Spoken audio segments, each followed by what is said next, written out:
Yes, yes, yes, we're back. It is another Tuesday evening, and we are hanging out, chatting with Justin Johnson, who is a local artist here in Montreal.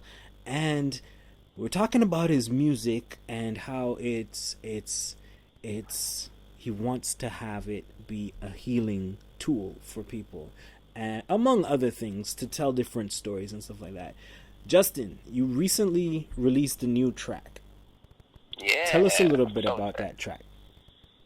Of course. It's the first single, first step into this crazy industry of music and art on this side. So, but the song itself is called NHTK, or Nobody Has to Know. And I think, beneath it, beneath just the words, it's a song about kind of letting go of the expectations that are placed on you, letting go of the watching eyes of strangers, and just kind of enjoying whatever life gives you, whatever you're able to. Nobody has to know because you can live your life however you want it. Nobody has to know.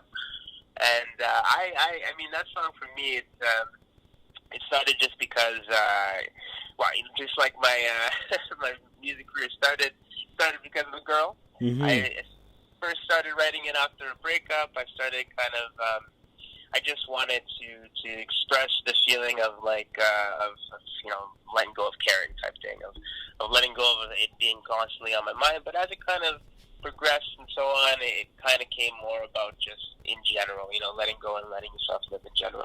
Yeah. It was one of those songs that I got it, like you mentioned Jelani earlier. I owe that man so much because he's the push that really kind of took me from sitting on the couch with an idea to doing the interview with you now because the single's out and we're Mm-hmm. here. So Yeah. yeah, I got to thank him. So, like, how do you write? And I know that's kind of a general question, but like, everybody has a process of writing. Like, I spoke to Jonathan Emile a few weeks ago, and he writes daily. So he'll be churning out 10, 20, 30 writings per week, and it may not be more than a paragraph or 5 or 6 bars, but he writes consistently, and then reworks it and rework it. What does your process look like? That's a good question. Super interesting. I think for me, it's always a question of like what comes first, the lyrics and the music. And I think for me, I have millions of lyrics written down just from random scribblings and here and there. So there's always words flowing out of me. Yeah. But I think I really need a connection with the music first. And for me, when I'm listening to the music, there are words that come out naturally. There are words that I can feel myself wanting to say, or like things wanting to come out, and I just have to find what it is exactly that I'm looking for. So So when you it's a big say connection. so when you say music, do you mean like the track, or do you mean just like in your head, like a musical melody in your head? Yeah, well, so I mean, lately, with this single, for instance, it was the track I heard first, and it gave me a vibe, and I kind of went with it.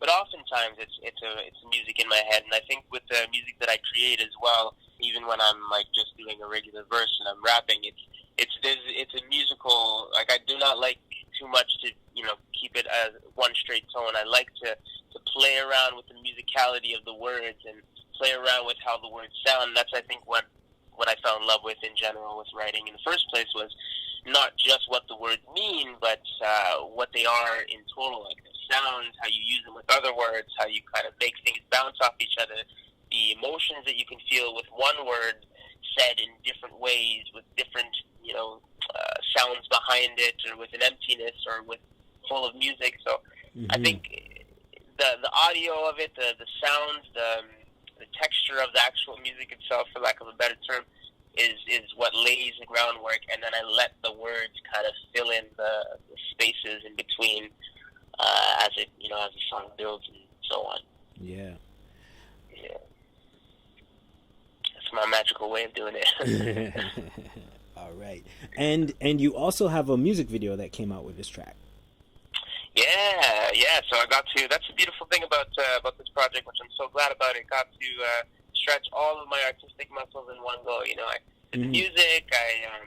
I should say I co-directed because I had a friend of mine, Youssef, who did the filming and he helped me with the ideas as well. And we kind of created the whole concept together. And then I did all the editing myself, which was very fun because that's something else that I really love to do as well. Right. And I got to showcase a little bit of Montreal and a little bit of summer joy that I think people are kind of missing out on right now, with everybody kind of forcing themselves to change their regular routines. Yeah. I think people need to remember that there's some beauty in the summer sun and all that, you know? Yeah. So how has your career been modified by this whole quarantine situation? How have you how have you modified your career in order to fit what we're going through right now? Yeah, I think that's why I started off by saying I count my blessings and so on, because, you know, when the quarantine started, like many other people, I'm sure, but I was in an already dark space because life's a roller coaster and it goes through ups and downs. And when this hit, I think it forced me to take some time to myself and really reevaluate who I was and what I wanted and where I wanted to go and so forth. And it could have went sour where, you know, I went into a little bit of a deeper hole or whatever the case may be, and it didn't, because oftentimes the world and your responsibilities forces you to not sit down with yourself. It forces you to not think about the darker things or the harder thoughts. And sometimes when you can let yourself feel those things without shaming yourself, without beating yourself up, you can heal. And I think that's what this quarantine allowed me to do. It allowed me to heal a bit. And if I can use that healing now to kind of spread that joy and love, you know, right. That's what I'm here for. Right. And so we got Nobody Has to Know, NHTK, and we're going to drop that track just now. So tell us where can people see the video? Where can they hear the track? Yeah, man. So I mean, you know, I got my YouTube channel up on YouTube now, Just Jay. You can see it on there. I'm gonna have all the links are up on my Facebook page as well, which is Just Jay. You can stream it on Spotify. You can find it on iTunes and Apple Music. It's all over the place. So you know, follow me on Facebook. Follow me on Instagram. Actually, hold on 1 second. I'm gonna get that handle for you so I'm not wrong, because as young as I am, I'm a little bit of a dinosaur when it comes to social media sometimes. Okay. You gotta give me a moment. Yeah, so just.that.jazz is my Instagram. Just J for the Facebook. Stream it, share it, love it, like it, all that jazz. Yeah. So we're gonna play this track. I'm guessing it's the Montreal radio debut. Yeah. All right. So we're debuting the track right now. NHTK, Just J, featuring Deidre and Eva. Keep it locked. You are listening to Soul Perspectives here on CKUT 90.3 FM.